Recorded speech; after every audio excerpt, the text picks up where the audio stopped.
Ciao, bentornati sul nostro canale. Nel video di oggi parleremo del vetro nel Medioevo e della sua produzione nella Sicilia medievale.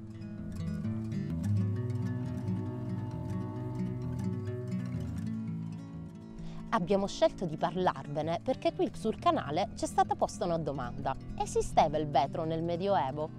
La risposta è sì.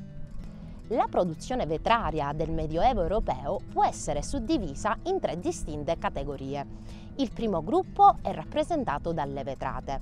Il secondo è costituito da mosaici, per la maggior parte tessere vitree che adornavano le pareti e i soffitti delle chiese. E il terzo gruppo che è costituito dal vasellame.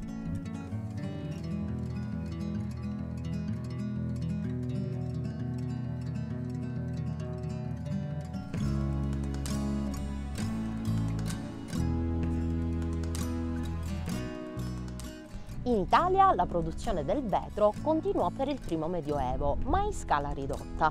La varietà delle forme si limitò a bottiglie, bicchieri, contenitori, coppe e tazze emisferiche, per la maggior parte realizzate in vetro trasparente, verdastro e marrone.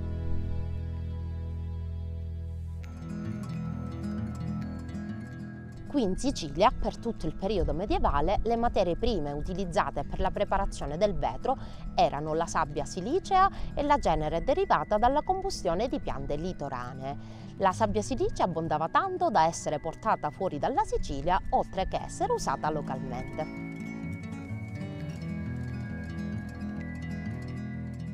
Infatti, nella prima metà del Trecento le vetrerie di Murano utilizzavano sabbia siciliana, così come è riportato in un documento veneziano datato 23 luglio 1340, il quale riporta che 124.000 libbre di sabbia siciliane furono acquistate senza dazio dal fiolario Marco Maseran. In un altro documento, questa volta siciliano, redatto 65 anni dopo, il 21 marzo 1405, è indicato con precisione uno dei luoghi di estrazione.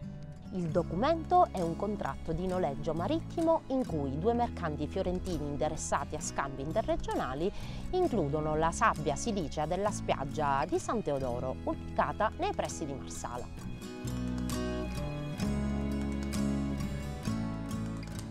Per quanto riguarda la seconda materia prima, la cenere derivata dalla combustione delle piante, un altro documento siciliano segnala un prodotto naturale chiamato scebba, che veniva utilizzato da un mastro vetraio di Catania per la produzione del vetro, appunto. Xeba, nel testo volgare medievale di chiara origine araba, indica una pianta che, se bruciata, serviva a produrre il vetro e si riferisce all'arbusto chiamato salsola. Le piante di questo tipo nascono lungo le rive del mare e le loro ceneri contengono il 40% di carbonato di sodio e sono ricche di sali di potassio.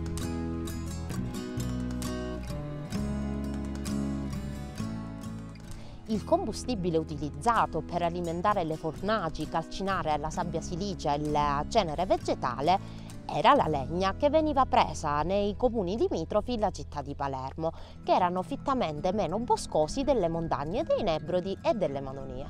Sarebbe stato possibile prendere della buona legna da ardere anche dalla foresta di Misilmeri e dai boschi minori di Mezzoiuso e di Codrano.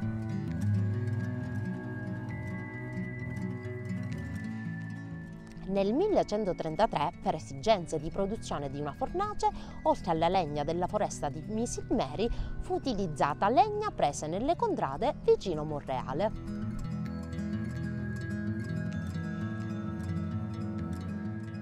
Molto interessanti sono anche i nomi degli artigiani del vetro, come il maestro Jacopo di San Miniato, che per tutto il 1344 ha prodotto a Palermo vasi in vetro per recupero Guidonis. Anche il maestro Nicoloso de Cuti di Firenze ha lavorato vasi in vetro per quest'ultimo. Guidonis fu un'importante figura della Palermo medievale. Oltre a essere tesoriere presso l'Universitas di Palermo, era anche un noto imprenditore che possedeva, oltre a uno stabilimento per la produzione del vetro, anche gli strumenti per la lavorazione di quest'ultimo. Il video di oggi è giunto al termine. per Asperadastra, iscrivetevi al nostro canale e lasciate un bel like. Non dimenticate di attivare la campanellina e di seguirci su Instagram e Facebook. Ci vediamo al prossimo video. Ciao!